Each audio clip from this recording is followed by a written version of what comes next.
اسفي وجابس في نفس الهموم، خنقوهم بالدخان والسموم.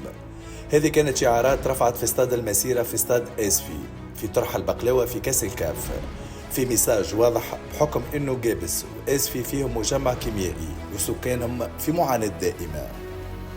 قبلها شفنا مجموعات جابس الكل في الكرة اللي كانوا موحدين، ولأول مرة زليزة وستيدة جنبا إلى جنب رغم العداوة التاريخية الأكيد في الكرة والموجودة بين أي زوز فرق من نفس المدينة. تنفات الألوان وجمعهم حب مدينتهم جابس، وخاصة مجموعات الألتراس اللي لبست زي موحد بالأسود تعبيرا عن الغضب، وشعارهم كان واحد: جابس تستحق الحياة.